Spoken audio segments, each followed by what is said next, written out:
Bonjour Benjamin Descoster. Bonjour. Qui sommes-nous?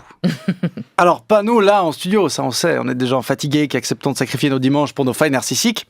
Non, qui sommes-nous? Les Suisses? C'est la question que nous posait la RTS cette semaine. Il y a un grand format sur l'identité suisse, notamment via la plateforme rts.ch/dialogue.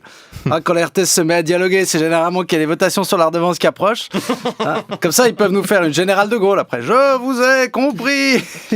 Puis t'allumes ta télé, tu tombes sur les téléfilms diffusés sur RTS. Ouais, ils ont compris, mais c'est pas exactement ce qu'on voulait dire. Tu sais, on te pose des questions sur l'identité suisse, puis après on te montre une fiction sur des flics qui enquêtent dans un EHPAD à Perpignan.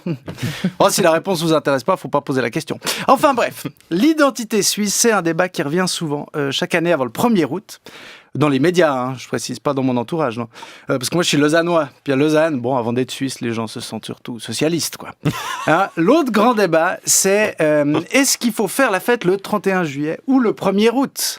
Généralement, c'est un bled sur deux qui choisit. Ouais, parce que on sent que les gens sont tiraillés. Est-ce qu'on fête notre beau pays le vrai jour de sa création officielle dans un souci de respect des institutions et de la patrie? Ou alors, vu que le 1er c'est férié, est-ce qu'on se prendrait pas déjà une pétée la veille? Bref, grâce à rts.ch/aimez-nous s'il vous plaît, on sait enfin ce que les gens trouvent le plus important pour l'identité suisse. Et selon vous, c'est quoi? Le plus important pour l'identité suisse. Ouais. La raclette. Non. Je m'attendais à une réponse du genre que la Migros. Non. Roger Federer. Non, c'est encore plus chiant. Le consensus. Respecter. Le franc suisse. Respecter. Ses voisins. Respecter. Non, le point le plus important, c'est respecter les lois suisses.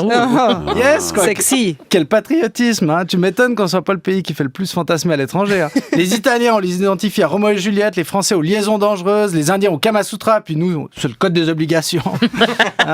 Et un deuxième truc qui confirme ce résultat, c'est que quand vous cherchez identité suisse sur Google, les premiers sites qui ressortent, c'est pour refaire votre carte d'identité. Mais ça en dit tellement long sur nous. Notre fierté, elle est administrative. Mais la déprime. Vous avez le droit d'être content de votre pays de mardi à jeudi, de 8h à 11h30 et de 14h à 16h30. Dans le sondage, on apprend aussi que la démocratie directe est citée par 97% des gens comme essentielle à l'identité suisse. Laissez-moi regarder le taux de participation aux élections fédérales. 46%. Ouais, ça veut quand même dire que les gens veulent voter jusqu'à ce que les candidats ouvrent la bouche. Je pense que ce décalage entre ce qu'on dit et ce qu'on fait, ça, c'est très suisse. On parle souvent des montagnes, des montres ou du chocolat, mais pas assez du passif agressif. Il y a une autre preuve de ça dans le sondage. D'après les résultats, être né en Suisse, c'est moins important, santé, que c'est être... C'était tellement suisse d'arrêter sa chronique pour dire santé. Être né en Suisse, c'est moins important que se sentir soi-même suisse. On est sur une ambiance école Steiner. Bien sûr, Zoelza, si ce matin, à la place du cours de maths, tu veux être un arbre, tu as le droit. Puis après, on vote. Puis le premier parti du pays, c'est l'UDC. Passif-agressif, je vous dis. Alors par contre, les Suisses sont heureux. Ça, c'est un premier volet du sondage qui nous l'avait appris cet été au lancement de la plateforme rts.ch/promis, on est gentil, soyez sympas. Et donc, 76% des Suisses sont toujours ou souvent heureux, d'après cette enquête qui est une première. Les explications du co-directeur de GFS Bern. C'est l'un des plus grands sondages des Suisses. On essaie de vraiment comprendre toute la vie des Suisses et des Suisses. Lui, pas sûr qu'il soit dans les 76%. Peut-être qu'il transpire le bonheur, mais il a un bon déodorant. Et pas sûr que l'identité suisse, ce soit la question la plus importante, parce qu'être suisse, c'est en dernier cours. D'abord, on est d'une commune, puis après, on est d'un canton, sauf Jonas qui a gommé son accent de Neuchâtel pour faire de la télé. Puis après, on est roman, et on peut trouver marrant ensemble l'accent du suisse allemand dépressif de GFS Bern. Et donc, au lieu de qui sommes-nous, on devrait peut-être réfléchir à qui sont-ils? Les autres. Celles et ceux qui ne sont pas nous. Celles et ceux qui n'ont pas la chance de connaître la plateforme rts.ch/annulez pas la redevance par pitié. Celles et ceux qui ne peuvent pas se dire là, maintenant, merde, il me reste qu'une heure avant d'aller voter. Celles et ceux qui râlent à voix haute en vacances. Celles et ceux qui, quand c'est cher, disent autre chose que « c'est pas donné » en sortant leur porte-monnaie. Celles et ceux qui ont un drapeau rectangulaire.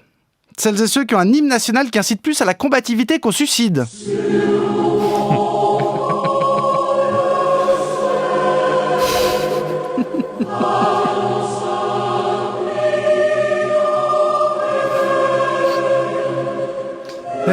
c'est celles et ceux qui connaissent les paroles de leur hymne national, celles et ceux pour qui le paléo c'est un régime, celles et ceux qui n'ont pas de montagne ni de pelleteuse pour défoncer la montagne et organiser une course de ski. Ah, puis après ils doivent quand même annuler la course à cause de la météo parce qu'on n'a pas de pelleteuse pour défoncer les nuages. Celles et ceux qui changent de gouvernement tout le temps mais qui connaissent quand même le nom du président même s'ils peuvent pas le croiser dans le train. Celles et ceux pour qui rechti c'est un plat et ah merde c'est juste rigolo. Celles et ceux pour qui la vie ne s'arrête pas à 21h59. Celles et ceux qui attendent pas que leurs artistes meurent pour savoir qui c'est. Ou pire, qui doivent aller en France.